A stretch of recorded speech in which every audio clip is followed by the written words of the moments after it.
Senate Minority Leader Chuck Schumer announcing Wednesday most Democrats in the upper chamber do not plan to support the House GOP bill to fund the government through the end of September, all but ensuring a partial government shutdown beginning at 11:59 p.m. Friday. Here's Schumer yesterday.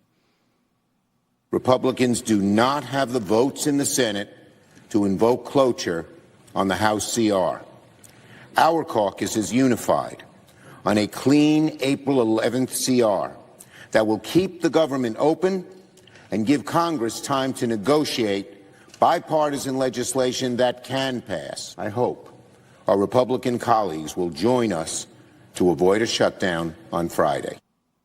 Congresswoman Alexandria Ocasio-Cortez taking to X, saying everyone needs to call their Dem senator right now. They are starting to cave. Tell them, 1, vote no on cloture, and 2, vote no on the Republican spending bill. Don't let them pivot to reconciliation. GOP doesn't need Dem votes on that, and they know it. Top House Democrats issuing the following statement, asking the Republican colleagues to return to D.C. to pass a 1-month spending bill, saying, quote, House Republicans should get back to Washington immediately so that we can take up a short-term measure, pass it on a bipartisan basis, and avoid a Trump-inspired government shutdown. And here's President Trump yesterday in the Oval Office. It would be great if the Democrats would do what's right for our country for a change, because they really are there. They've lost their way. They've lost their way. So a government shutdown looms, not quite the March Madness we're anticipating, guys. Yeah, a good way to put it. So Lucas, John Thune filed cloture last night. That means there's going to be a vote before the shutdown could happen. Ultimately, all the Democrats want is they want some votes on some amendments. That's all they want. That's why they say there are not enough votes to go to cloture. And so they're trying to force a hand, but they really don't have a good hand. That's right. If they go to the reconciliation, of course, you don't need the 60 votes to pass the budget. So that's why Schumer, they want to see this thing stalled. They obviously want to see more funding, more spending. They don't like sticking to the 2024 levels. Of course, that was a big problem passing in the House. Many House Republicans didn't want to see a Biden-era budget being passed.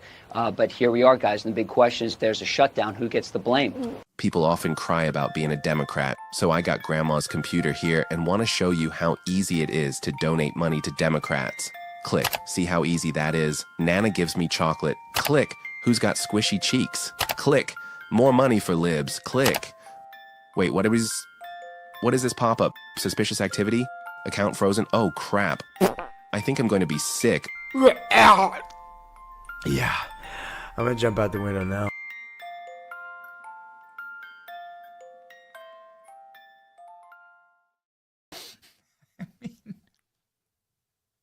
I feel it. I got a newborn. Newborn doesn't know how to use the computer. Little newborn baby Whitaker. Little newborn baby Whit. Sleeping through the night now. Only wakes up like one time. It's great. It's great. Great little boy. Great little masculine child. Always looking with a little scowl. He's a good kid. He's a good kid. Not like that kid, though, ladies and gentlemen. And we're not kidding today when we say that we have uncovered potentially the largest scam in American political history. And the full-scale collapse of the left-wing establishment and the fake world that we have been living in, the ghost world, is at hand. It's a special moment to be alive today, ladies and gentlemen, which is Thursday, March 13th, 2025. Democrat fundraiser ActBlue facing possible terror financing investigation amid massive fraud probe at scale. You wanted arrests, baby? We got them. This place is on fire. The FBI and DOJ launched criminal investigations into FEMA. Oh, yeah. Donald Trump looking to shut down FEMA like he shut down the Department of Education. Yesterday, a stacked show with Senator Jim Banks, Chairman James Comer, and Leo Terrell, Terrell 2.0, joining the show. My name is Benny Johnson, and this is The Benny Show. Okay, first off, listen up. I did pass by my gas station as I drive into the studio this morning. Gas was at $2.97. I didn't take a photo this time because there wasn't a stoplight. The stoplight wasn't red, so I didn't want to crash into anyone. It's not Caitlyn Jenner around here. But the gas is going down. Is it going down where you live? What's gas prices where you live? Either way, it's going to take a little while to exorcise the demons out of the economy. If you've been bogged down in debt, well, ladies and gentlemen, it's not your fault. It's been really expensive over the last couple of years. Inflation hit super hard, and now a lot of Americans, record numbers, are carrying credit card debt with balances of plus 20% interest rates. This should be illegal, but whatever. You're ignoring the one thing that could turn it all around. Your home. American Financing can help you trade 10 minutes for a shot at saving an average of $800 per month, because that's exactly what homeowners are doing right now when they call American Financing. Thousands of Americans are doing it. Call right now, American Financing, and start feeling that relief at 888-528-1219. That's 888-528-1219, AmericanFinancing.net/Benny. Find out how much you can save. Okay. There's something that's really exciting, and I know I talked a little bit about the gas prices on our way in. I just wanted to touch just to pinprick, because we have so much to get to today, and we have a stacked show of people that like to talk about Democrat corruption. We have people from the DOJ joining us. We have the chairman of the Oversight Committee, James Comer, joining us, and a new rock star, Jim Banks, joining us. So it's not going to be an inflation show, but check this out. This is the moment where Donald Trump was elected president. You notice something? Wow, this is from True Inflation, which is the most accurate inflation metric and tracker on the entire internet. You'll notice that inflation has gone and collapsed precipitously downward. And it's the lowest that it's been in 4 years. It's almost like whenever the government spends money that they don't have, that causes a massive tax on you, that all taxation is simply government spending, in fact. Most taxation isn't them actually reaching into your back pocket. It's government spending, which is the worst form of taxation. And here's President, look what happens when the government stops spending money. It's incredible.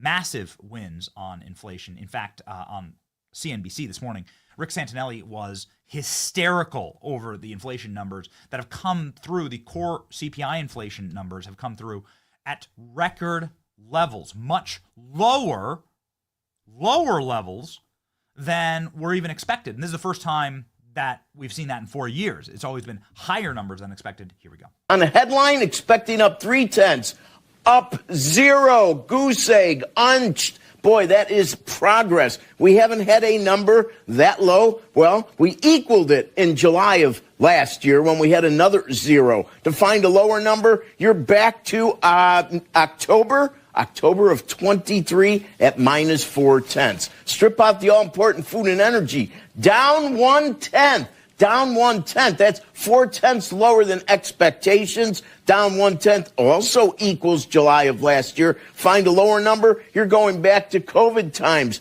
April of 2020. Everything's fake. We live in a fake world.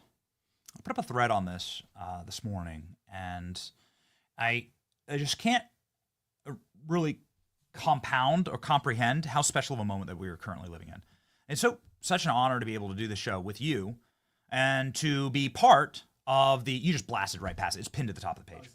Yeah. It's just like, it's this moment that we shouldn't miss, because the mask is now officially off. We've lived in a fake world. I'm going to set the stage here. We've lived in a world that has been ghosts, shadows, magic tricks. They're not real. It's not authentic. We haven't lived inside of a meritocracy where people with actual talent and grit get ahead. We've lived inside of a superstructure that has been built around making the laziest and most undeserving people with no actual talent forced into the top of your newsfeed, forced on you through corporate media and every single vector of control that they have, and then forced down your throat through algorithms that have been controlled to stifle free speech and free thought. This means that meritocracy was gone for the better part of the last 20 years in media. And the individuals, the icons and heroes that the woke wished to create were shoved down our throats. It was really hard to get out of that matrix. They created entire fake dynasties for people. Remember hearing how popular Joe Biden was, how Joe Biden was the most popular president of our lifetime. The Kamala Harris was the single most qualified person to ever run for president. It was all fake. It wasn't real. Fugazi. It was possible, this fraud was possible because they were able to extend their control through choking out true voices on the internet and true communities by stifling your ability to find actual creators who earned through hard work and merit their audiences, and by astroturfing. They astroturfed for political and cultural purposes their chosen famous people and influencers, and they built around them a book of fake audiences, an entire ghost world of fake influence and fake audiences. And it's all come collapsing down in real time. It's remarkable to see it. The woke hate this because they believe in equity, which is equal outcomes, regardless of the fact that they have no talent, they have no work ethic, they have no skill, they have no discernible understanding of what they're talking about or utility for the platforms that they're using. They're lazy people at heart. They're spiteful. They're envious of people that actually earned and built things. You didn't build that. Remember the most famous Obama line? You have a successful business? You didn't build it. Barack Obama, his wife, actually just his wife, Barack's nowhere in the picture, and we'll talk about that in just a second. Barack Obama's wife, Michelle, launched a podcast this week with what should have been a resounding chorus of beaming success, millions of views, dominating culture, the millions of people that follow Michelle Obama clinging to every single word that drips from her makeup shotgunned face. But it wasn't to be.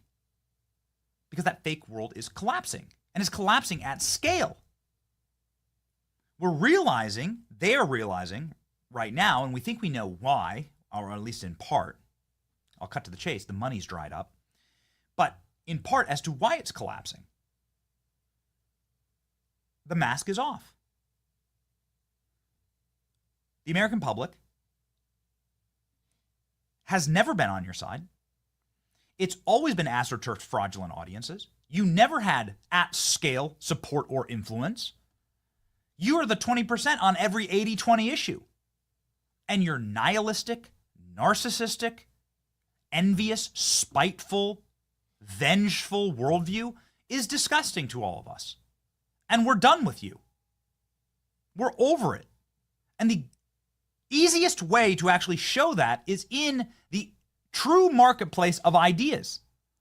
A marketplace that was totally and wholly controlled by left-wing ideologues and corporate media up until this moment, where many of those companies have gone out of business, mass layoffs, total atomization, and, most importantly, the reality setting in that you can't subsist forever off government slush fund money. You're going to have to actually make a product. You're going to have to actually compete, which is, of course, like holy water to a vampire for the woke. This is what equity and DEI was all about. Gaining equal outcomes for lesser product. We broadcast every single day on YouTube. And YouTube is a tough platform. It's a platform that obviously you have to work and grind and work exceedingly hard. You have to constantly show up. You better be ready to create and move and advance, innovate. You better be self-critical. You better listen to the chat. You better be ready to actually build a product that matters. Now, here's Michelle Obama's YouTube page, where she launched her podcast yesterday. This is Michelle Obama. This is somebody who has tens of millions of followers across all social media. She has 14,000 subs. She can't barely crack 10,000 views on her podcast episodes with her creepy-ass brother. And I say creepy, not to be mean, or I don't care if you think I'm mean. It is literally creepy. This guy named Craig Robinson. This is the guy. This is their advert. Let's go ahead and listen to him here for a second. This is their advertisement for their podcast. I don't know why they both look why do they both look gender swapped? Like why does Craig Robinson look and sound like more of a woman than Michelle Obama? I'll leave the comment section up for that answer. But have a listen to this. Hey, TikTok, it's Michelle Obama, and I'm here with my big brother, Craig. Hey, everybody.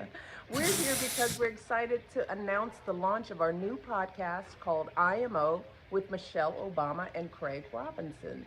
And we just posted the trailer if you want to check it out. Check it out. Thanks, you guys. See you soon. Okay, well, let's for the first time ever on this program, let's go ahead and listen to Michelle Obama and follow her directions. Let's go check out that podcast. This is Michelle Obama with what is allegedly her biological brother talking about their upbringing. Does this sound like two people that actually lived together to you? Well, you and me, we were physically close growing up. Remember when we used to share a bedroom? Of course, that was our life growing up.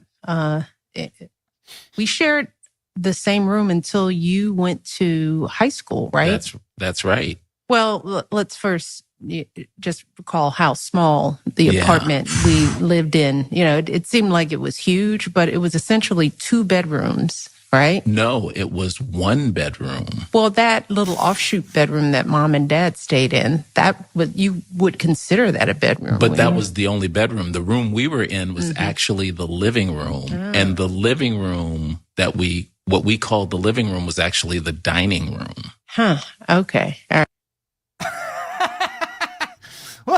What kind of content is this exactly? In what universe, in what level of black hole narcissism do you believe that people want to subscribe to this? And that somebody voluntarily wants to listen to you prattle on about how important and special and wise you are. Here's the trailer for this new Michelle Obama podcast.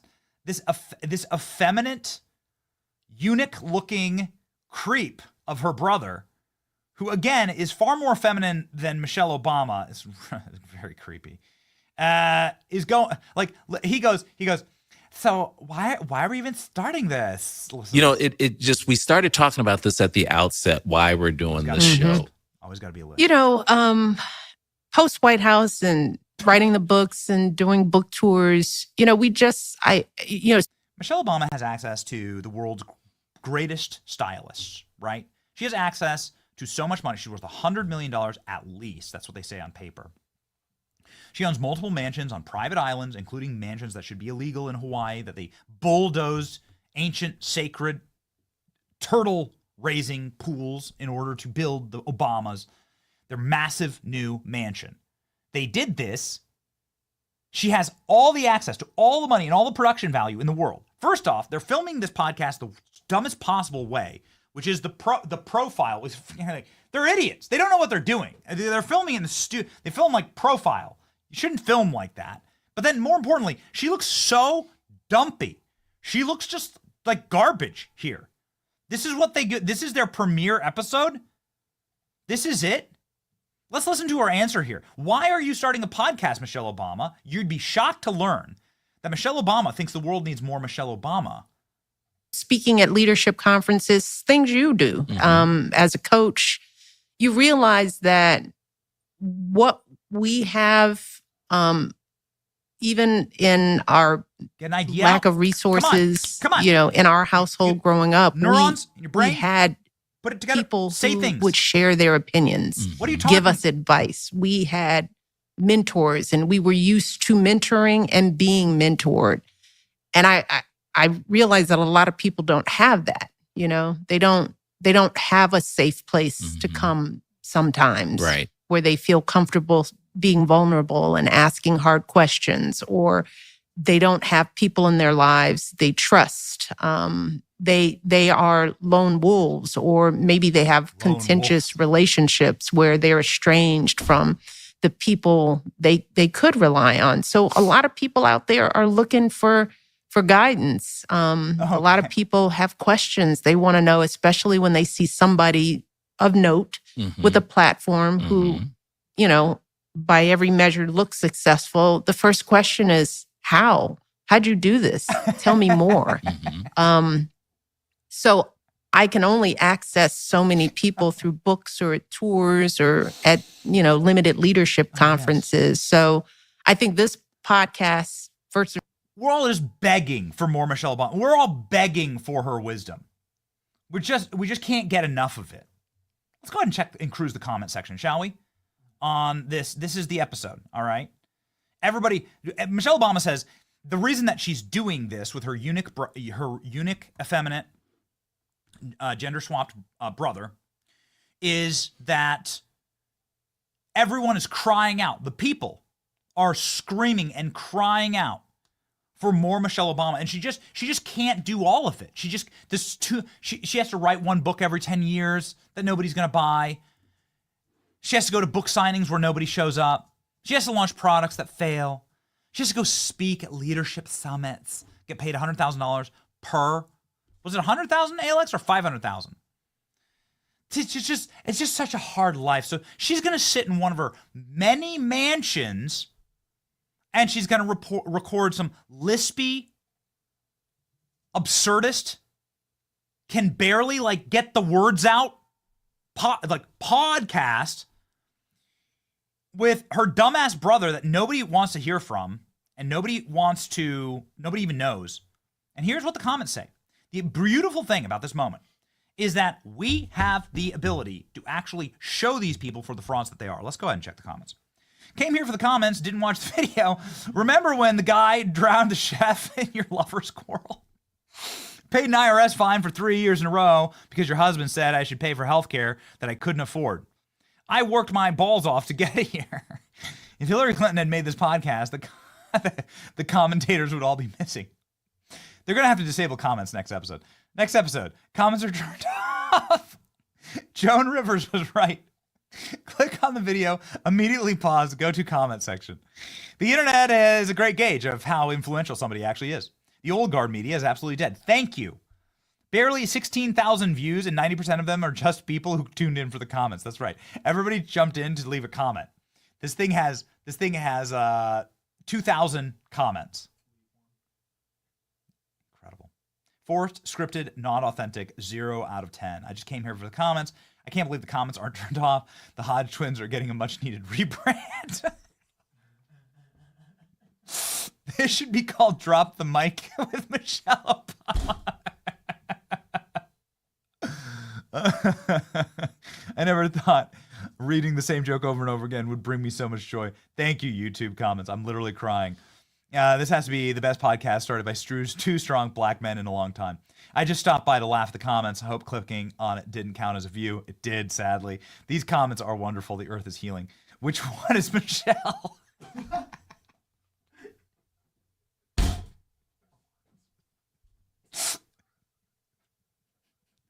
Raw and uncut, letting it all hang out. It's untucked with Big Mike and Greg. Y'all gotta get these comments disabled.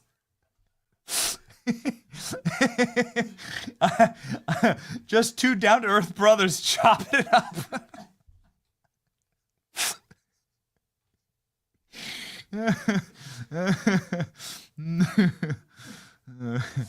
How many times in the first 5 minutes can they say they were poor?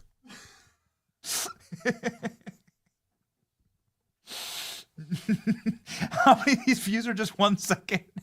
Like, I'm just here to check the comments.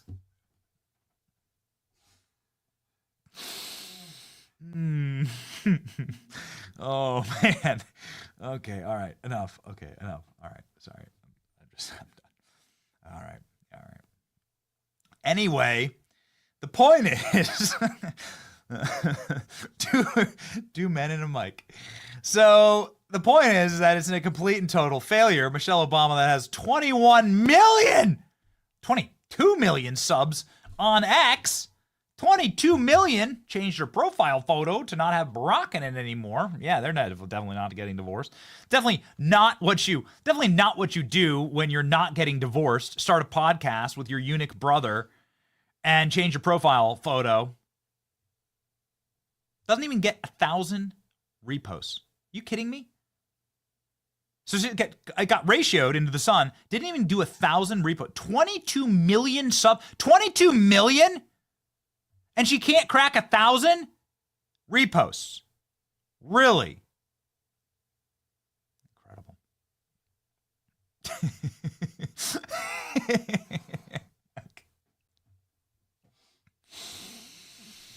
Heading on over to more fraudulence, ladies and gentlemen. Dylan Mulvaney launched a book. I promise you we're getting to the point here. We're just having too much fun. Dylan Mulvaney launches a book, and Dylan Mulvaney's book can't even crack the top 500, is now number 800 in books. Matt Walsh wrote like a stupid walrus novel for kids, and it was in the top 5 bestsellers. Dylan Mulvaney has 10 million subscribers on TikTok.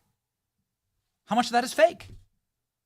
Dylan Mulvaney and Michelle Obama have gone through, like, the corporate media has lavished upon them hundreds of millions of dollars. I worked in cable news. I know how much it costs to buy these ads. I know how much it costs to buy these appearances. They have lavished upon every corporate media entity has bestowed and blown from a helicopter with a giant air gun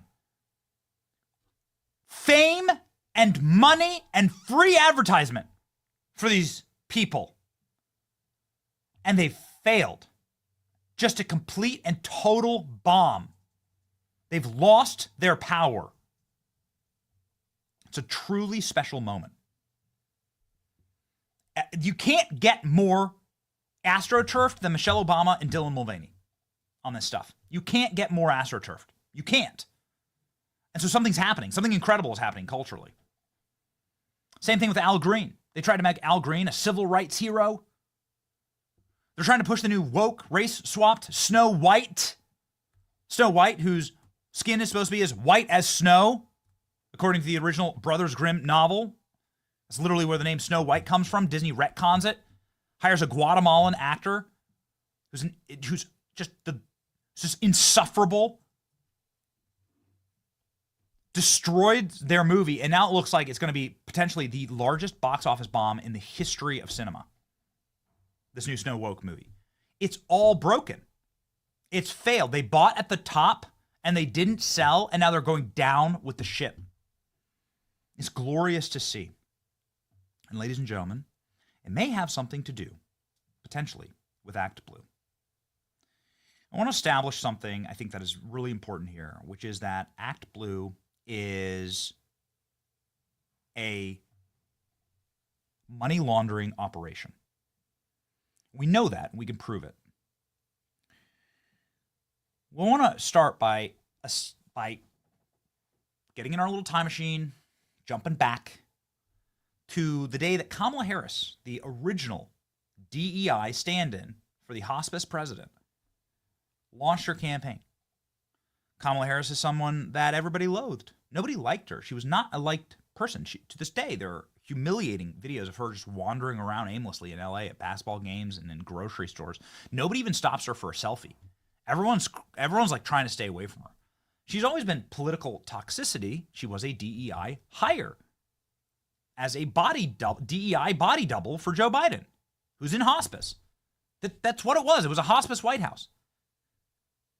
Yet somehow, in a matter of hours, Kamala Harris is able to raise $27 million on her way to $2 billion in 100 days, which is very strange. Here we go. We just got word from ActBlue, the fundraising platform that's been very effective in supporting the Democratic Party. Remember I said at the beginning that sound that you're hearing is the sounds of pens scratching on checks? Quote, small dollar donors raise over $27.5 million on ActBlue in the first 5 hours of Vice President Kamala Harris's presidential campaign. $27.5 million just on ActBlue, just in the first 5 hours. ActBlue says, quote, grassroots supporters are energized and excited to support her as the Democratic nominee. Let's go ahead and check out some of those Kamala donors. They're so excited to donate to her. They reached, Kamala Harris was so inspiring. They reached deep into their pockets, and they gave so many times to Kamala. Like Carrie Alberti, who's a 79-year-old living in Richmond, Virginia. Carrie Alberti is 80 years old. She lives on a fixed income. She's in government housing, you see. She lives in an impoverished area. She's never been rich. She's totally retired. And, she just happened to donate 22,000 times to Democrats. Totaling nearly $1 million. So this person in rent-controlled housing has just $1 million cash on hand to donate. Donated to Kamala Harris. Donated in very small little amounts. But $1 million. $839,466 to be exact. How'd that happen? What exactly is going on with Carrie Alberti? That doesn't make any sense. And there's more. There's a lot more. Ghost donors all throughout the system, with people who are on fixed incomes or living in government housing, donating hundreds of thousands, if not millions of dollars to Democrat candidates through ActBlue. There's something really interesting that happens here, and I can't wait for Chairman Comer to talk about it because he has a banking background, but ActBlue doesn't require the CCV code on your credit card. So as soon as they get somebody's name and address, they can start funneling money based on that name and address to any person they want. There is no verification for this. This has been proven on camera. It's not just speculation by me. James O'Keefe went up to one of the donors, one of the mega donors. Wait till you see this mega donor's lavish mansion, and asked, hey, did you donate millions of times to Democrats? Let's watch. FEC data shows that some senior citizens across the U.S. have been donating thousands of times per year. Some of these individuals' names and addresses are attached to over $200,000 in contributions. We went and knocked on a few of their doors to corroborate the data that we received. We're wondering if these donors are victims of what appears to be a money laundering scheme. Cindy No of Annapolis, Maryland, who in the year 2022 allegedly contributed over 1,000 times to ActBlue, totaling $18,849.77. That means Cindy would have had to donate 3 times a day, every day for the whole year. My name's James O'Keefe, and we're doing a story on the number of people that have donated. You did donate to ActBlue, right? Once in a while. What about $18,850? No, I don't think so. You know people are using your address? I don't think so. It's just money laundering. It's just fraud. And now the entire system is collapsing. The New York Times, ladies and gentlemen, ActBlue, the Democrat fundraising powerhouse, faces internal chaos. ActBlue, the online fundraising organization that powers Democratic candidates. There is no substitute, by the way. This is the game. This is the only organ for Democrat fundraising that exists. Has plunged into turmoil, with at least 7 senior directors resigning late last month and remaining lawyer suggesting he face internal retaliation. The departures from ActBlue, which help raise money for Democrats running for office at all levels of government, come as the group is under investigation by congressional Republicans. They have advanced legislation that some Democrats warn could be used to debilitate the party's lead fundraising operation. The exodus has set off deep concerns about ActBlue's future. Last week, 2 union representatives, the group's workers, sent a blistering letter to ActBlue's board of directors that listed 7 officials who had left. The letter described an alarming pattern of departures, eroding the confidence and stability of the organization. What prompted so many longtime ActBlue officials to leave is not clear. None of the former officials agreed to be interviewed on the record. Oh, I can tell you exactly what is happening. They're being criminally investigated. This is what's going on. The lawyer, the last lawyer that was left as counsel for ActBlue, was locked out of his computer after sending an ominous email about whistleblowers and people having their NDAs shredded. There is a massive internal scandal that is happening here, and we think we know where it all points to. This is not the behavior of a healthy, functioning organization. This is the behavior of people that are fleeing federal prosecution or potentially cutting deals. ActBlue knows that its donations are fraudulent. They know where the money actually comes from, and they help source that money, sometimes from terrorist groups, sometimes from foreign nationals. They have committed obscene crimes on the hedge that Democrats would hold power forever.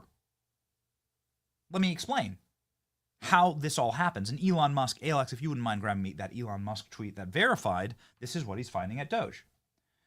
The reason why these people are leaving is the actual process of FBI investigations and charges. The way that this happens is not typically in public. What normally happens is the FBI investigates, and they do it in a sealed manner. They seal their charges. They are able to get courts to hear those charges in closed settings and to continue their investigations, eventually tightening around various individuals and then dropping the charges when the table has been completely set. However, throughout the process, you notify certain individuals that they are under indictment, that they are under subpoena, and that they're effed. Those people behave very much in a guilty manner if they are guilty, and that's exactly what's happening at ActBlue. What are they guilty of? Check out this post from Elon Musk, who's the person investigating all of this. The original post that he's quote tweeting says, "We're taxed. Our money goes to USAID. USAID funds a left-wing, non-government organization. What we always use here is Build Schools in Kenya. Okay, let's just call it the Build Schools in Kenya organization. That organ gets $1 billion of our tax money. All of that $1 billion stays in Northern Virginia in the DMV. It goes to Bill Kristol or Samantha Power or whatever Barack Obama, Joe Biden goon that happens to be running it. They pay themselves $500 million in salary for their troubles that year, and then they funnel that money through ActBlue. Now, you might say, hold on, $500 million, like, aren't there limits for federal donations? Doesn't matter who you are, how rich you are. You have like $5,000 limits. You have like a $1,000 limit. Depends on the race. There are limits, right? One person can only donate so much. That's where the magic of ActBlue comes in.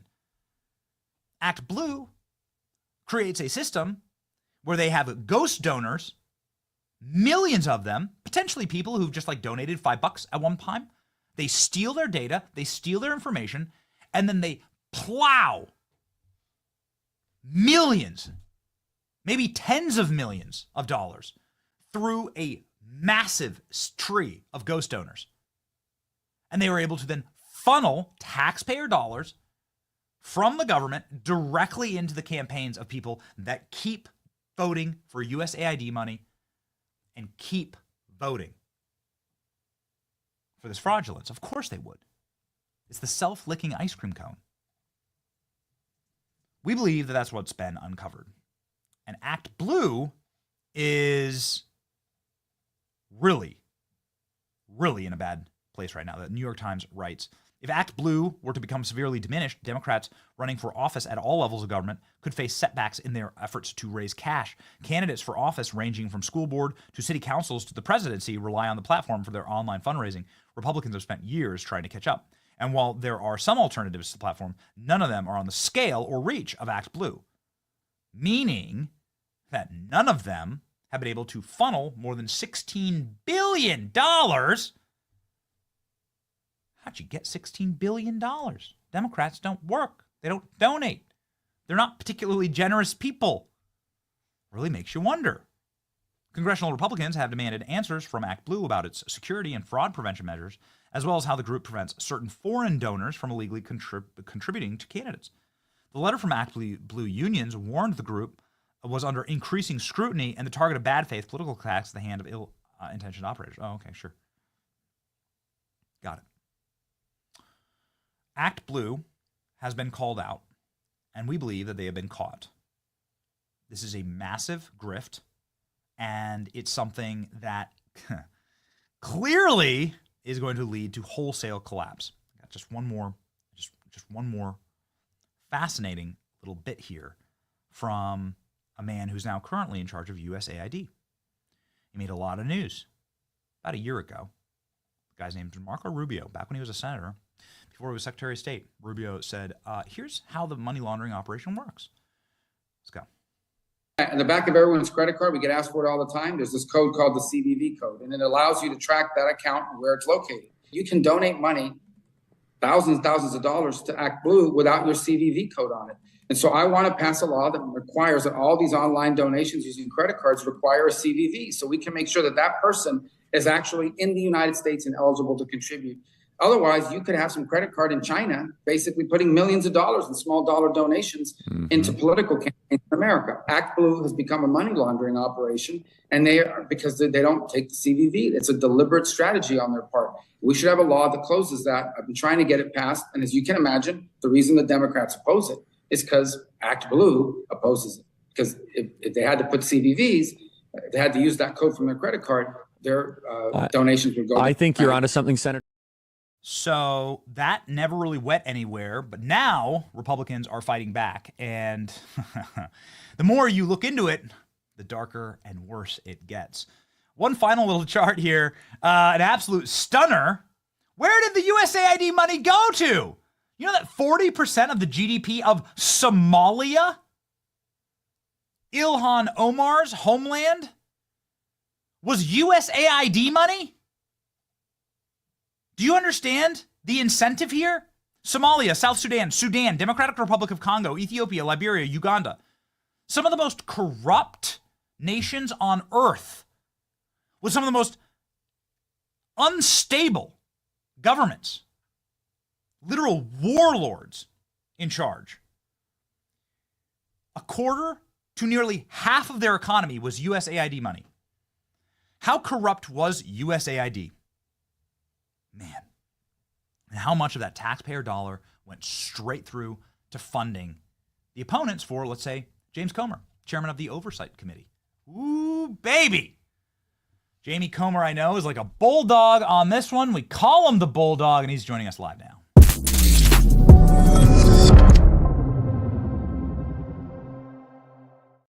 Chairman Comer, I got to tell you, man, this thing is just rotten.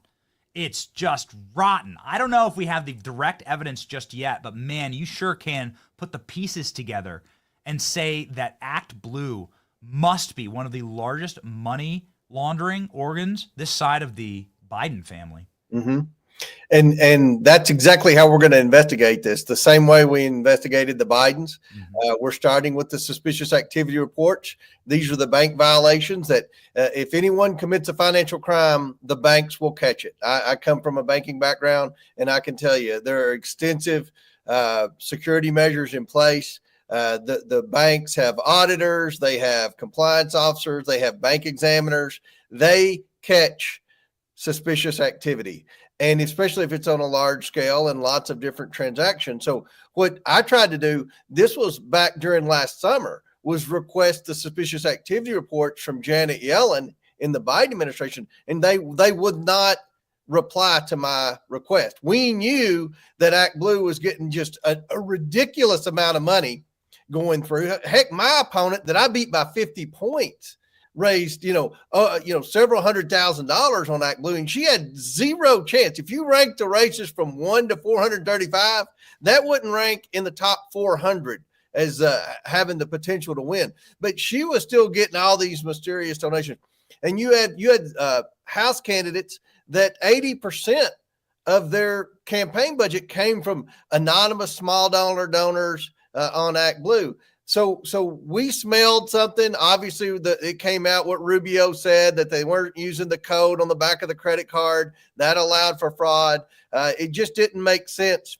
Like the interviewer, like the woman that was interviewed on that clip that had $180,000 worth of donations. So we requested these violations. They wouldn't give them to us. After the election, then Janet Yellen let a few of my staffers go in there, and they said, yes, there are several hundred suspicious activity reports from various banks. We got to go in and look at 12. And I can tell you they were bad. They were what we suspected. And we've requested to see more. They cut us off. Obviously, they were involved in the transition and all that. Now we've got a new Treasury Secretary.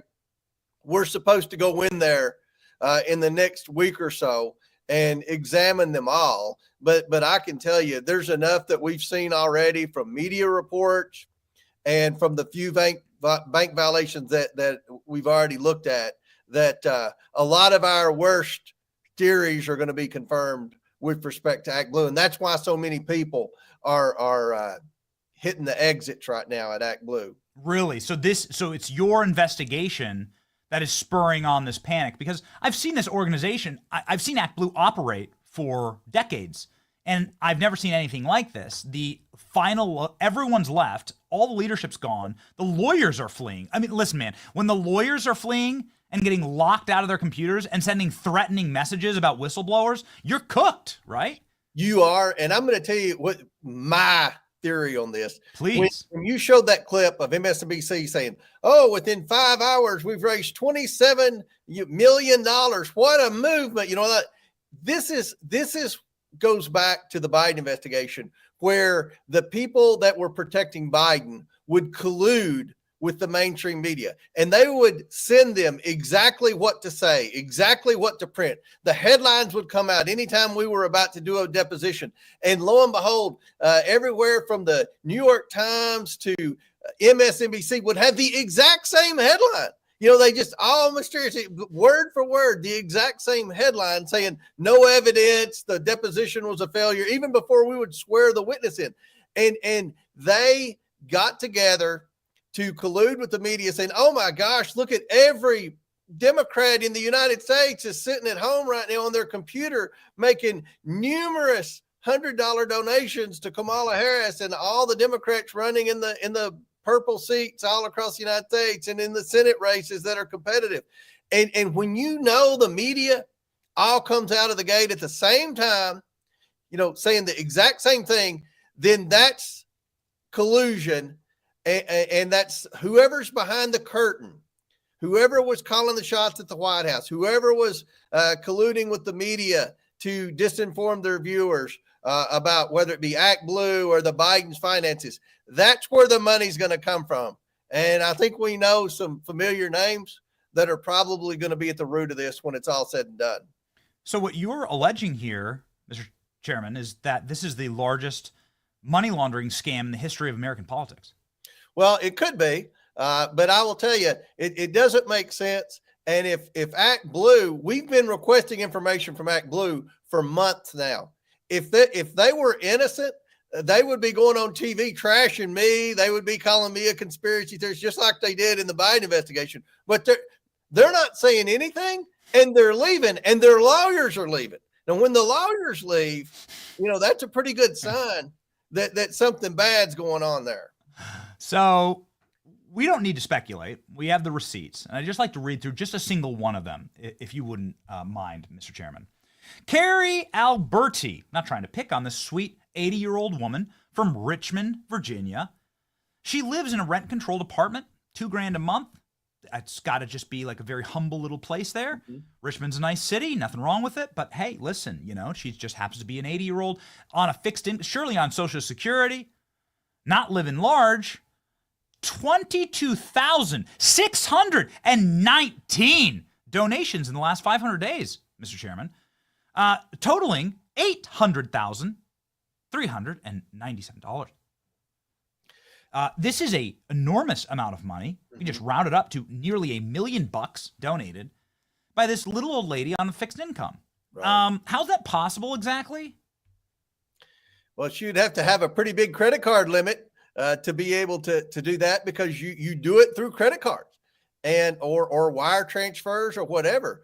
But whether it's through a credit card or whether it's through a wire transfer to ActBlue, there's a bank. It starts at a bank. That's the key to money laundering. It has to start out at a bank. Some bank has to do the transaction, and some entity has to collect the money. So it's a bank. And if that bank, if it's the same bank or numerous banks, they're going to catch suspicious activity. Here's an old lady that's her average credit card bill is $350 a month, but suddenly she's putting $15,000 a month in ActBlue donations on there. The banks will flag that. And all that information sitting in Treasury, and you're like, well, what's it doing in Treasury? FBI is supposed to look at it, all this stuff. So there very well could be an investigation by the FBI. They could have started it long before the Trump administration started. But at the end of the day, I think what you're going to see here is there was a cover-up, just like what we found with the Bidens. It wasn't just the Biden crime. It was the government cover-up. And you and I have talked about it several times, Benny. What you're going to see here with ActBlue is that there were agencies in the federal government that knew that all this money was being laundered into ActBlue. It's not humanly possible to raise that much money. There aren't enough Democrats in the United States to make that many donations, to add up to the billions and billions of dollars. Yes. It's not possible. Yes. So that right there is a red flag. And I think the sheer number of bank violations that have been submitted to Treasury is another red flag. Even though they in polling shows this consistently over decades, that the left is not a generous clan, that they are not generous people by nature. They like to fancy themselves as bleeding heart, but they actually aren't. When it comes to reaching in your pocketbook and donating to causes, conservatives are twice as likely to donate, maybe because they're twice as likely to have the extra capital around to donate because they're more successful and talented. But who knows? The point is that they just don't donate. This does not follow donation patterns. And so to sort of hook into your last point, what you're alleging here, Mr. Chairman, is that the corporate media creates a fake story that gives the cover, the illusion, the magic trick to say that Democrats are so Twitter-pated over Kamala Harris that they're just forking over billions.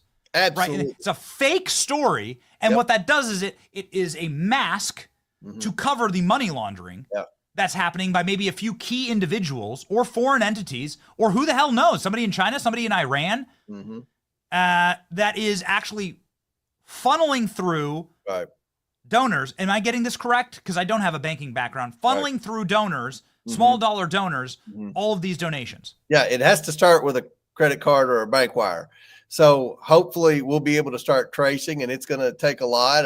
It's going to, it's very complicated to trace a laundering scheme, a shady financial scheme. And we were just tracing one family, and it took a long time because it went through a lot of those shell companies and this and that. I don't think you're going to find shell companies here. You're going to find credit cards. And again, because they didn't have that code that Marco Rubio was talking about, it made it easier to do. People say, okay, this is a credit card.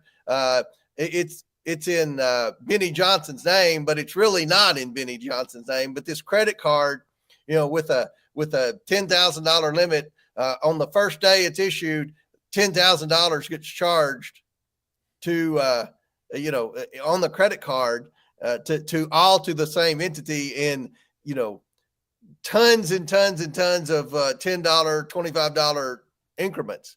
That is a red flag, and the banks will catch that. So that's where we're going to go with our investigation. And, we tried to do this before the November election, but the Biden administration would not cooperate with us. They would not cooperate with us.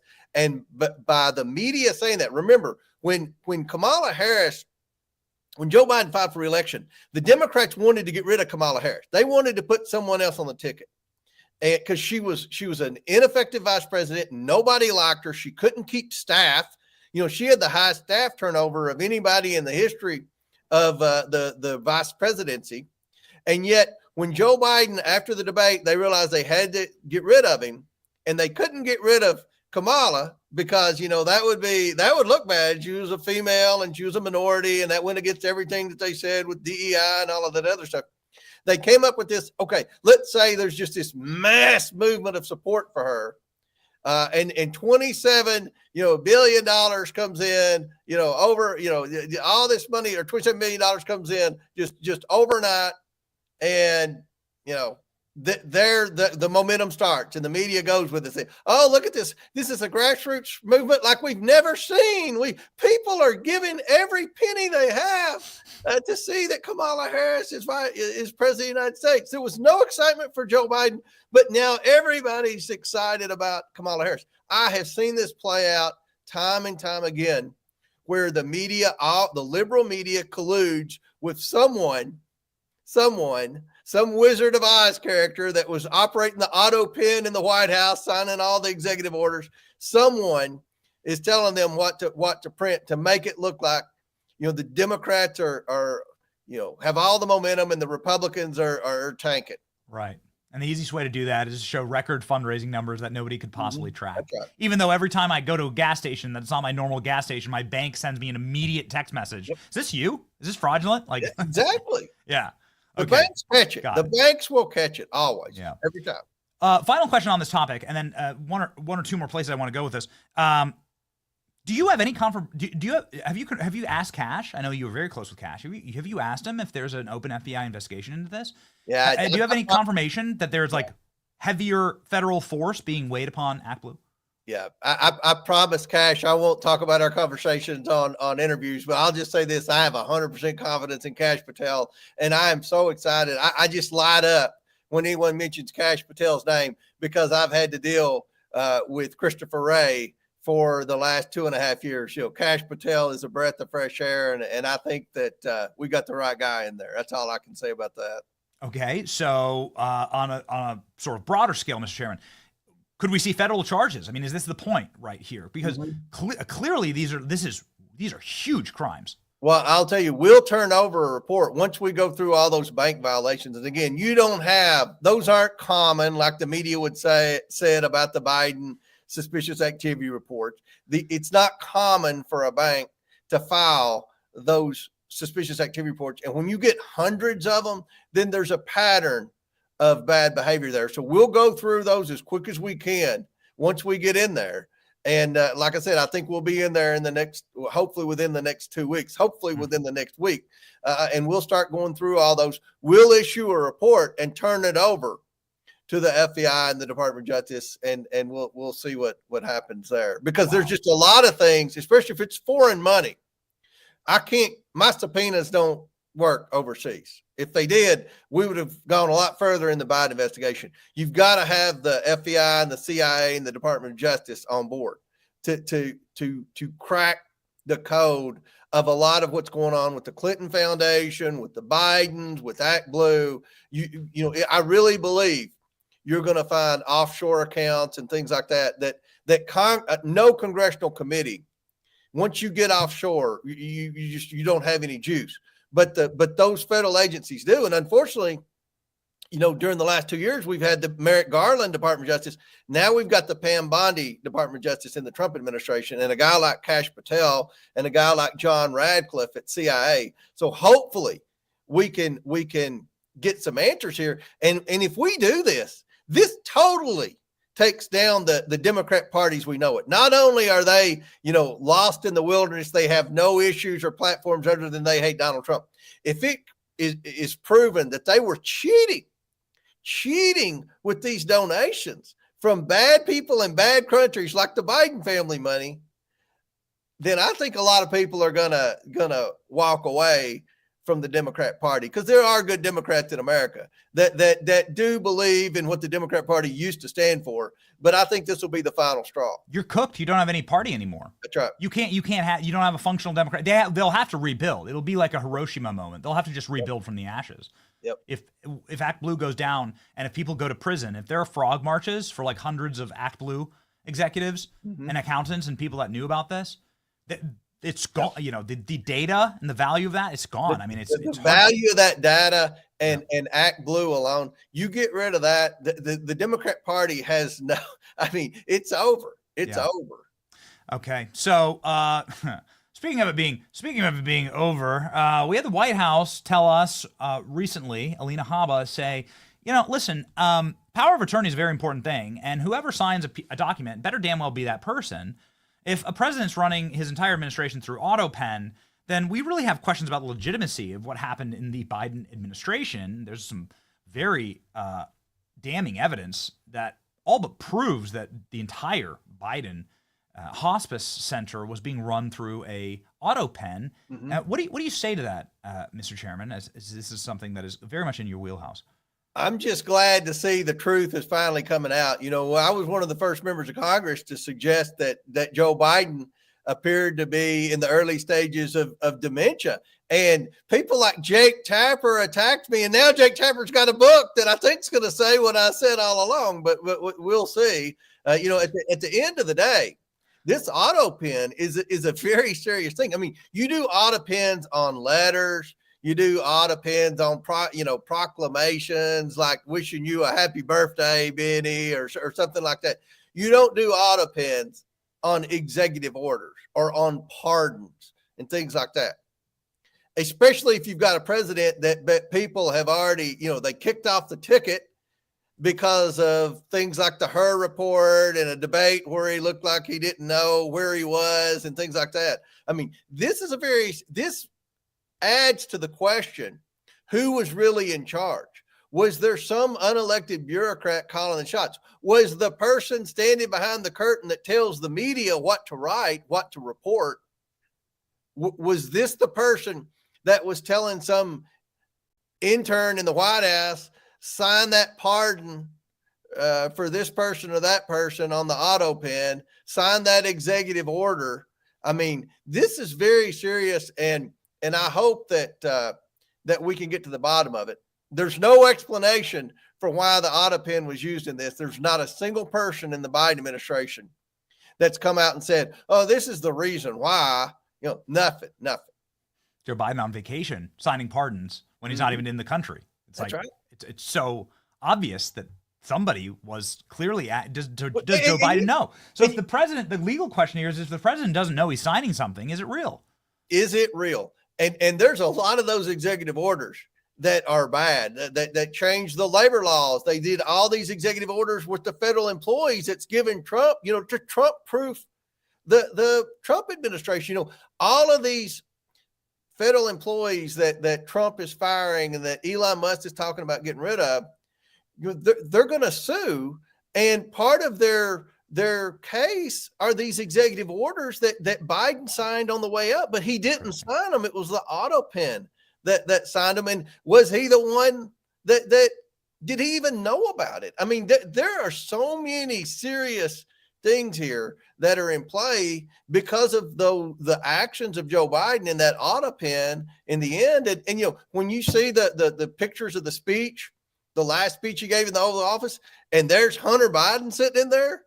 I mean, my God, you think he couldn't cut a deal with somebody? Hey, you need something signed? I can do it, buddy. You know, because he knew what the world was going to look like today, where he, you know, nobody's buying his art. You know, nobody's paying his legal fees. I mean, you know, they're going to come repossess his Porsche. I mean, you know, the life is really getting hard on the Bidens, and I think Hunter could foresee that.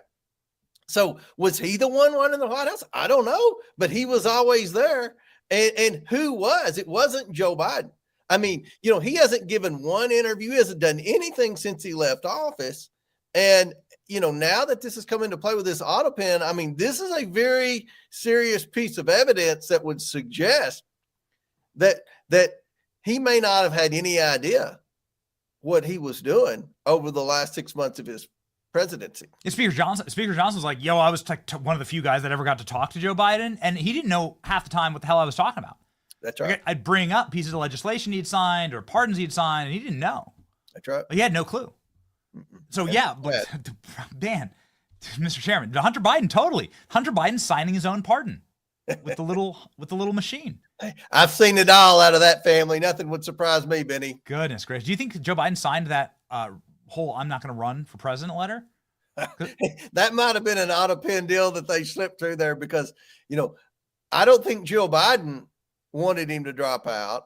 I know Hunter Biden didn't want him to drop out.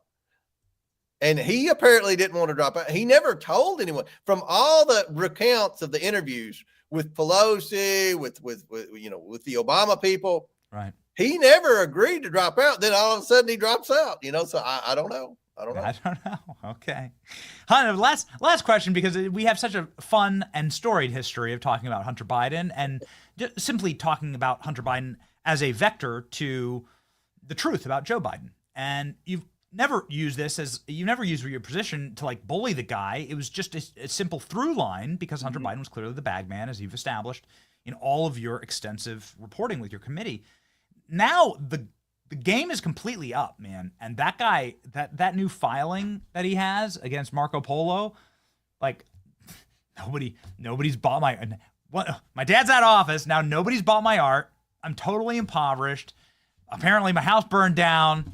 I've got no speaking gigs. He was supposed to have a bunch of inspirational speaking gigs. No one's bought my book. Yeah.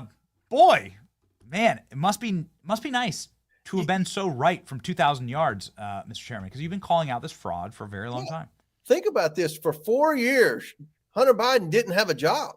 The whole time Joe Biden was president, Hunter never worked anywhere. He lived in that big mansion in California that was paid for by Kevin Morris. That was Kevin Morris's, luxury condo. He drove a car that he didn't own. The only income was the sale of artwork, and we found the only people that bought the artwork were big Democrat donors. And Kevin Morris. No one knows who paid his legal fees, and no one can imagine. You're talking millions, tens of millions of dollars in legal fees because we went up against that legal team every day. And who paid for the legal fees? So I don't care who you are, unless you're Elon Musk or Bill Gates or someone like that, you can't go 4 years without having any income and live that kind of lifestyle. There's no way to save that much money. So now, let's say he had his money in offshore accounts. They don't care. Those countries, sometimes it's not a good idea to put it. You see movies all the time where people have offshore accounts in these corrupt third world countries, and then they go to get it. They're like, no, it's gone. Sorry. If you got a problem, you can go to the United States government and complain about it because you weren't supposed to have the account anyway. I think that there's going to come a time very soon where you could catch Hunter Biden in a position where he would actually talk. And I really encourage the Trump Department of Justice to haul him in at some point in the near future and ask him some questions about, do you want to tell us again? You did that deposition with Comer, and a lot of what you said wasn't true. Do you want to try to start all over and, just take a deep breath and answer some questions as to who was actually paying your legal fees, who was operating the auto pen in the White House? What about those classified documents that were mishandled? How did they get there and who all saw them? There's so many questions that need to be answered. If he gets desperate enough, maybe the Department of Justice and the Trump administration could hit a home run there. Now that would be very interesting. I have a sinking suspicion that you might know something about that process and potentially about that tool that could be used by the Trump administration. And this is something that they used on the Trump kids. Yep. And those kids got harassed. They'll scream to high heavens when they do this to Hunter Biden. But we know Don and Eric and Laura's on the show tomorrow. Those kids have been harassed within an inch of their lives for this. Eric Trump is the most subpoenaed man in the country this side of Donald Trump, and it's it would really be nice to see that. And you're right, the leverage would be a really interesting tactic. Okay, final thing, I just got to ask because of Kentucky, fine bourbon country, fine whiskey country. There's a tariff the French are going to put on your product, Mr. Chairman. And I know you live in the hills of beautiful bourbon country there in Kentucky. I don't know if you have any distilleries in your district. I'm sure you do. I have most of them. Most of them are in my district. Okay, well, that's a great reason to go there and do a sit-down interview sometime soon. But I wanted to just get your take on that because damn those French, right? Yeah, we're concerned about it. It's a huge industry in Kentucky. In fact, where I'm doing this interview, I'm about 2.5 miles by the way the crow flies to the Buffalo Trace Distillery, and you could probably hit a 3 or 4 tee shots and hit the Jim Beam old granddad plant from where I'm sitting. So, there's some pretty big distilleries, within I can walk out the door and smell it when they're cooking that bourbon. It's a huge industry. I have an agriculture background. The amount of corn that's grown in Kentucky for the bourbon industry would shock people. So it's a big deal, and they export a lot. Those 2 distilleries I mentioned, Buffalo Trace and Jim Beam, they export a lot, and they're extremely concerned about that. So hopefully the administration knows. Hopefully we can get something worked out. All right. Well, we have a bottle of Buffalo Trace actually here. Here we go. We'll do an advertisement for your constituency. That's it. Here. Yeah. Yes. There we go. Brought to you strong today. That's right. You want something that is 100 proof, ladies and gentlemen. Truth. Go to Chairman James Comer's X profile, where hundreds of thousands, if not millions, of Americans already subscribe, and make sure that you're getting your news from people who actually do distill it for you here on social media and deliver. Chairman, thank you and Godspeed in these investigations. It's going to be very entertaining. Yep. Thank you, Benny.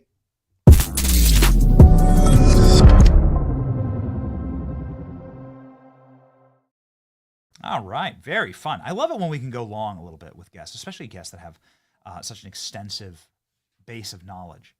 There's very few people that have done the level of research and the level of actually hitting the ground and feet to the fire, shoe leather, grit, rubber hits the road as Jamie Comer.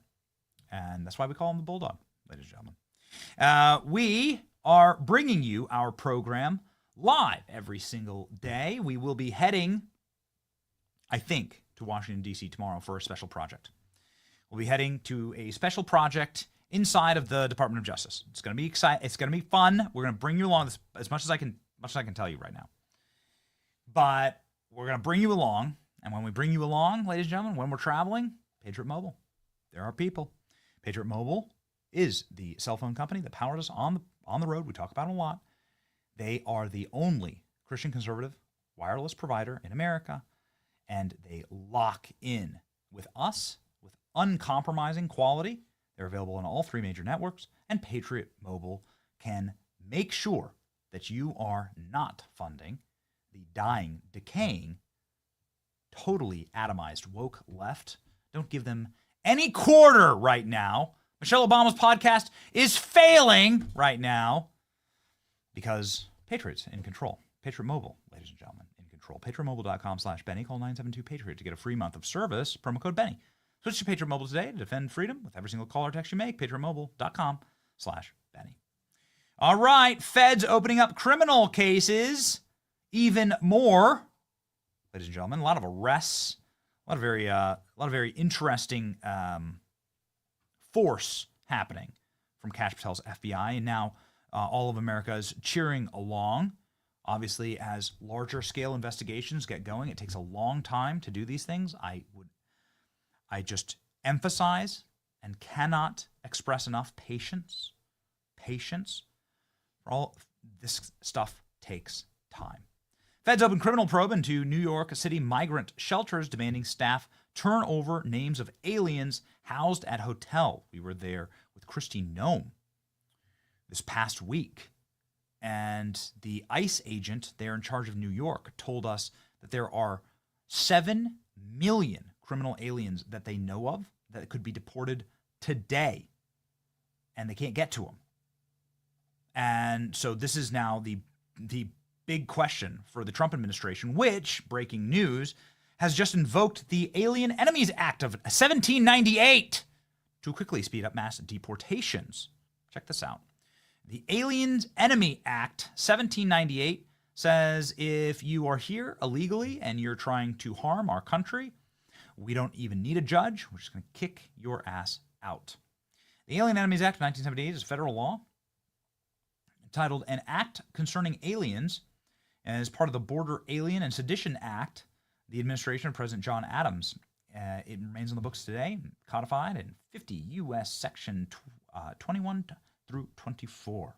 The law grants the president broad authority to detain, relocate, or deport alien enemies during a declared war or when there is an invasion or predatory incursion. Well, boy, man, that sure as hell sounds familiar. Customs and Border Patrol Director faces charges for allegedly defrauding FEMA and lying to feds as well. Just major victories for the DOJ here. Here's the Department of Justice breakdown on that at the DOJ website.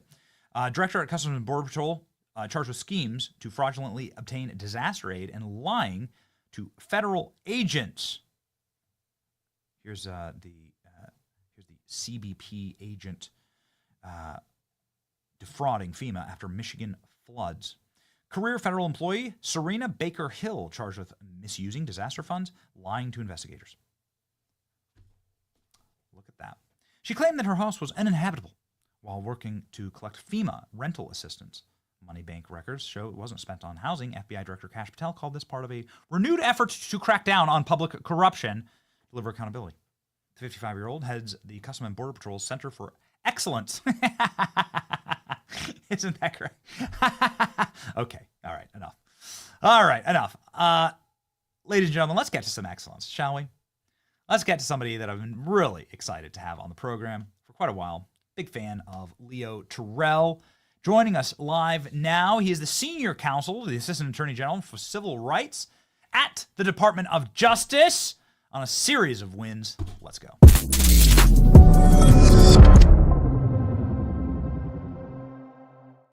Leo, what an honor to have you on the program. We are thrilled to have you, my man. Benny, it's a pleasure to be on your show. I follow you on social media.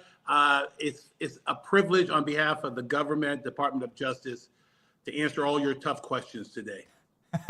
Okay, well, let's begin with actual prosecutions that are moving forward. We're very excited to see this. Americans are sick of being defrauded by their federal government. It's nice to see some accountability. Well, I think, this is what's unique about President Trump and Pam Bondi. They are promises made, promises kept.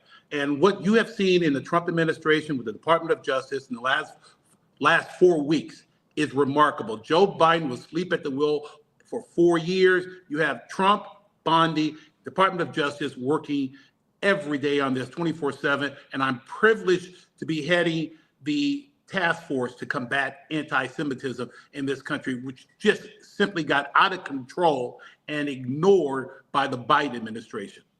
Yeah, you don't have a right to come here and hate us. You can hate us for free in your country, right? Like, isn't that great? What a world. Well, I think, what is amazing is America gives these individuals, these foreign nationals, a privilege to come to this country, learn from the best universities, and they hate us. They are anti-Semitic, and they represent not the best of America, but the worst. And what you have seen the last couple of days is an individual who made it difficult for Jewish American students to attend school at Columbia. And now we're saying we're going to use the powers of the government and revoke that privilege and have you deported. Yeah, I mean, it'd be really nice to see this level of focusing in on left-wing mobs all across the country, like the individuals who are burning down Tesla charging stations and Tesla dealerships. That's clearly an act of political terrorism. Left-wing political terrorism has gotten a total and complete pass in this country. I lived in Washington, D.C. for the last 15 years. I saw left-wing terrorists take over the city during the BLM protests and during the Antifa protests and the COVID riots. It was horrific. It was worse than anything I've ever. I had to flee the city myself, and because of the violence and because of the defunding of the police. So it'd be really nice to see some justice for left-wing activists and terrorists. Well, Benny, I can't say this enough. President Trump received a mandate. He won the popular vote. He won every battleground state. He appointed Pam Bondi as our attorney general. And what you're going to see over the next 4 years, law and order. And what the left-wing rhetoric, the progressive left, they're on the outside looking in. And this country wants law and order. I recall the Black Lives Matter situation, which was horrific. And what went on the last year and a half with the schools, the universities, with this anti-Semitic behavior, and these individuals who are just basically taking over the street. That's all changing. Law and order, and look at what President Trump has done with the cooperation of the Department of Justice, Homeland Security. We have a secure border. We have the American people understand that Donald Trump is going to require that law and order takes place, and Pam Bondi is the perfect individual to serve that purpose. So would you be in favor of potentially looking into BLM as an organization? Because clearly there's a considerable amount of fraud going on, $100 million. Nobody knows where it went. A lot of mansions that have been bought, 0 black people that have been helped. In fact, there are dozens of black people who died in the BLM riots. I know that the administration is tearing up BLM Plaza right now as it stands in Washington, D.C. I don't know if you've gone over there, Leo, to check it out, but your take on that. Well, let me be very clear. Let me be as consistent as I was when I was in my former job at Fox News. I don't know what Black Lives Matter has done for black people. I don't know. I know it raised over $90 million, and I don't know where the money was spent. It wasn't spent on improving schools of color. It wasn't used to improve housing conditions. And I think what the Trump administration is going to do is going to look at what Black Lives Matter has done. I don't rule it out that they're going to be investigated. I'm just simply telling you that Black Lives Matter has a lot of explaining to do as to what it has done with not only the money it collected, but how they exploited the summer 2020 riots. They called it the summer of love. This country was wrecked in 2020. And I think what you have found with President Trump, and again with Pam Bondi, is to restore law and order. President Trump was elected on law and order. And the person he picked to accomplish that goal was Pam Bondi. And I can assure you, being a member of the Department of Justice, I can tell your listeners that the American people will receive law and order during the Trump administration. Maybe, I mean, we recall it because we lived it and we were there covering the riots. They staged a literal insurrection. They charged the White House. They burned down buildings that are on White House property, torched St. John's Church, and then threatened to kill Trump. The whole goal was to kill the president of the United States, and that was their stated goal. Yet there's not a single terrorism charge for any of those protesters, Leo. Well, go ahead, please, go ahead, because you're absolutely correct. I find that, not only do I find it egregious, I find it immoral, because what it says is that you can keep doing this. Well, let's also remember during the summer of 2020 riots, you had Kamala Harris funding a bailout program for criminals. You had a police department in Minnesota burned to the ground and celebrated. And then you had a left-wing media organization, I don't want to mention its name, CNN, claiming that there wasn't a riot and there was burning in the backdrop. This is what the American people did not sign up for during the Biden administration. This is what the American people signed up for by re-electing President Trump as our 47th president. And I'll tell you right now, you're right. Where are the convictions, the prosecution for those people who committed crimes, who committed violence? Nothing. It wasn't done at all. These people were looking at, to me, they were Democratic constituents. But what I'm telling you, Benny, is simply this. There's a new sheriff in town. He's in the White House, and there's one in the Department of Justice. And this country is yearning for law and order. And one of the reasons why I'm here is because I want to work with Pam Bondi. When President Trump appointed me, I said yes, because country first, not my pocketbook for the elite. And that's why the Democrats are on the outside looking in without any direction or without any guidance. Everything Trump is doing right now is what he promised during the campaign. And the voters said, we want you, President Trump. Really quickly, Leo, because you began this conversation talking about deportation of people who are here illegally, that don't like this country. There was this shocking revelation this weekend. We covered it earlier in the week where AOC's top staffer was a criminal alien. And he had to self-deport back to Colombia based on the Department of Justice and Department of Homeland Security finally cracking down on this. Now, this comes as a shock to me that somebody could rise to those levels while not being a legal citizen. There's a lot of classified information that's passed around. There's a lot of secure information, things you should know. Certainly, if you're not an American, at the very least, we should have a bottom for this. Do you think that there should be an investigation into why a criminal alien was allowed to be running the communications department for one of the most followed politicians in the country? Let me think about that. That's a tough question. Yes. And I'll tell you what. Let me see you're pointing out a list of wrongs that took place in the old administration. The Trump administration, Pam Bondi, we've only been in office for 5 weeks, and look what we are uncovering in every aspect. This president works at warp speed. He requires Pam Bondi and every member of his staff to work at his pace.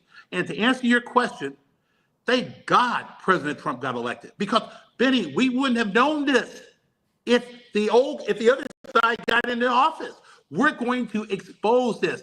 This administration demands transparency, and that's what you're getting from Donald Trump. That's what you're getting from Pam Bondi, and that's what you're getting from me as far as what I'm telling you. There are going to be investigations. There's going to be, the public is going to know. It's just going to take time, and I'll tell you right now, Trump is working at warp speed. We do our very best to tell people these processes, that they take time and it takes a while. So we get, especially if you're building a legal case, you want to win in trial. You don't want to bring a case to trial you're going to lose, and you win by getting all of the evidence and by making sure that you have a solid case, not by standing up like a lunatic. I did want to get your thoughts on this because AOC skipped President Trump's joint address to Congress, but Al Green didn't. And Al Green stood up and yelled and waved his cane and made a fool of himself. They're trying to cast him as a civil rights hero now, given the fact that you work for the Civil Rights Division of the Department of Justice. Your thoughts on Al Green standing up and waving his cane at the president? Thank you for that question. I've been a civil rights. I want everyone to know on your show, I've been a civil rights attorney for 35 years.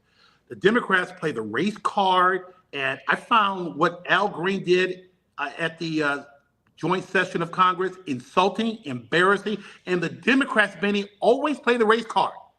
Al Green has no right to play any race card at all. Al Green's conduct was despicable. And I'll sit here and tell you this. The one thing the Trump administration is very important, concerned about, is to make sure there is an even playing field for all people, regardless of color, regardless of religion. That was not done in the Biden administration. Certain groups were targeted. President Trump, Pam Bondi wants equal protection for all. And this nonsense that the Democrats and the race card has been used to manipulate voters. It's not going to be used by the Trump administration, because everyone is going to be treated fairly as a member of the Civil Rights Division. My ultimate goal is, destroy this big lie of systemic racism and make sure that everyone, regardless if you're a Republican, a Christian, a Catholic, a Jew, a Black, you are going to be treated equally and fairly under the law. Yes, and I just want to sort of emphasize that here in closing with the final question, Leo, which is the people who have been bigoted against over the last decade and certainly over the last 4 years in this country with greater intensity has been white people, conservatives, Christians. They've been the people who have been the most attacked, the most people who just protested for pro-life were thrown in prison. They just sat there and prayed. They were thrown in prison for praying. Catholics were spied on by the very DOJ that you currently occupy. And so it'd be that seems like prima facie a massive civil rights violation. Benny, you are 100% correct. The attack on white men in this country the last 4 years, outrageous. On Christians, the debanking of conservatives, I can't argue with that but you saw what President Trump and Pam Bondi did. They eliminated DEI immediately. That was a pretext to discriminate against those they did not like because they were white, they were Christians, they were Republicans. That's gone. And it's forever gone. And I can tell you right now, we got a lot of work to do, but we got the right people in the right office. We got President Trump in the White House, and we got Pam Bondi as head of the Department of Justice. And then you got Leo Terrell in the Civil Rights Division. So bring me on later on and hold me to what I'm telling you. I can tell all your listeners, everyone in this country is going to be treated fairly and equally, no special privileges. Forget that DEI nonsense. We are going to restore American justice and integrity throughout the entire country. Leo, you're the man, and I know we're up against a hard out. Just a very fast question for you because I know that you're very close with Pam. Is the rumor true of her ripping Joe Biden's portrait and Kamala Harris's portrait off the wall at the DOJ? I will never tell a lie, and I will not answer that question. I'll let Pam Bondi tell the truth under oath. But I'll tell you right now, I like what she does. I like her work here from day one. Okay. Leo Terrell, where God intended him to be, working at the DOJ after a lifetime of service, is a civil rights lawyer. Now, finally, with the big stick, Leo Terrell. Godspeed, sir. Everybody follow, of course, Leo. He's got 2.5 million subscribers on X. Get in there and make sure that this powerful voice remains as powerful as possible, certainly in these positions, and pray for Leo Terrell. Thank you, Benny. God bless America, and God bless you.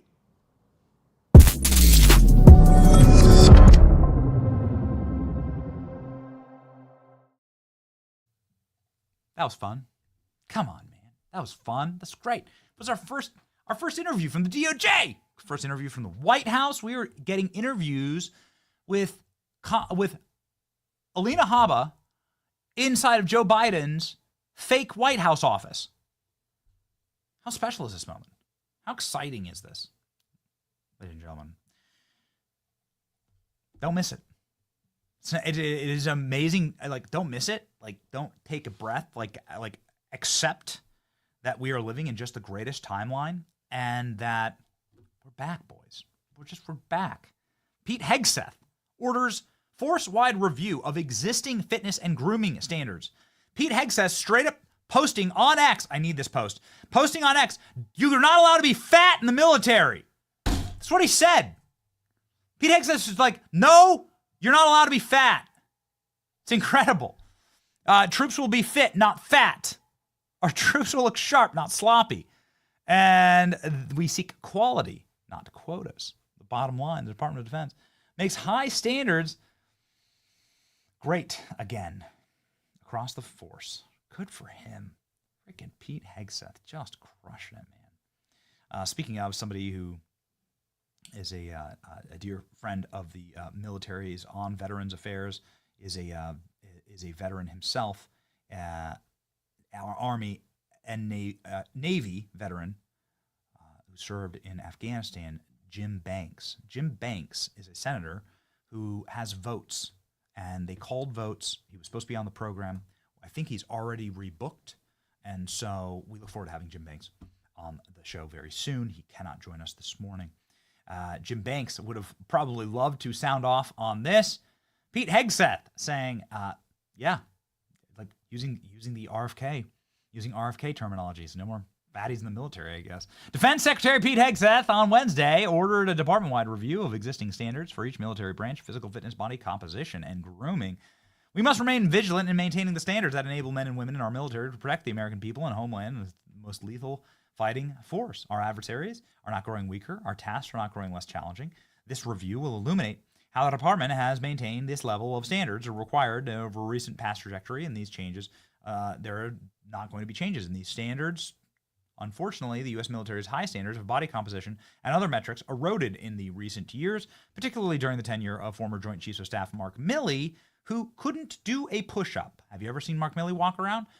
That dude couldn't do a single push-up. There's no way he wouldn't be able to actually get off the ground, if you know what I mean. Mark Milley set a bad example from the top through his own personal corpulence.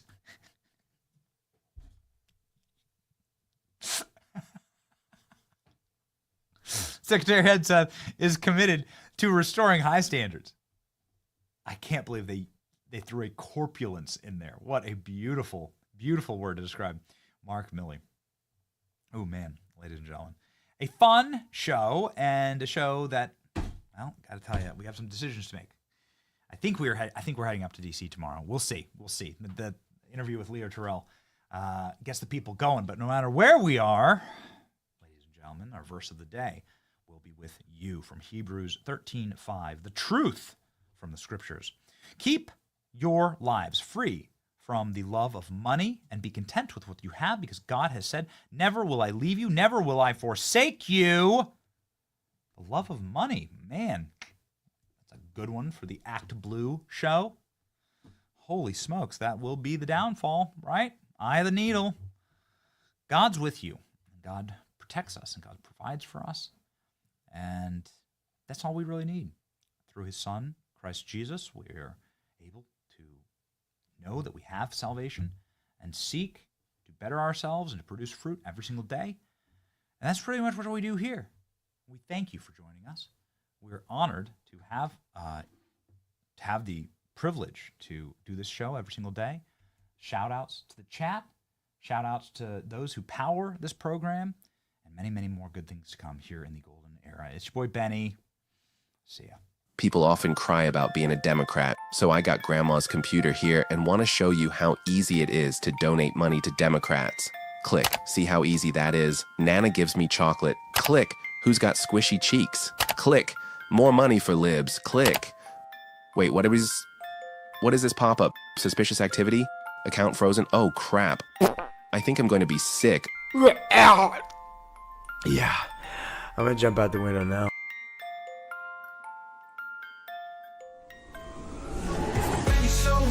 Truth gon' be faith and freedom on your TV screen. Stand up strong, battle through the night. The Benny Show's here, bringing liberty to light. From the speeches to debates, Benny sharp like a blade, cutting through the lies, watch the truth cascade. With the warrior's heart, this man never fades.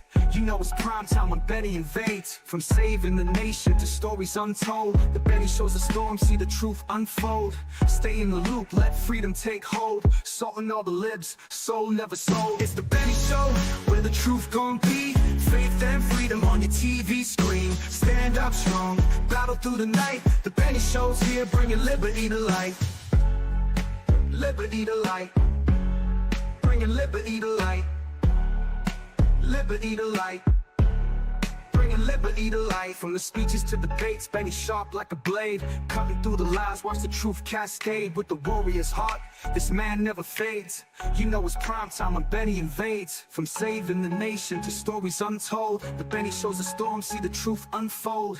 Stay in the loop, let freedom take hold. Salting all the libs, soul never sold. It's the Benny Show, where the truth gon' be. Faith and freedom on your TV screen. Stand up strong, battle through the night. The Benny Show's here, bringing liberty to light. Bringing liberty to light. Bringing liberty to light. Bringing liberty to light. Bringing liberty to light.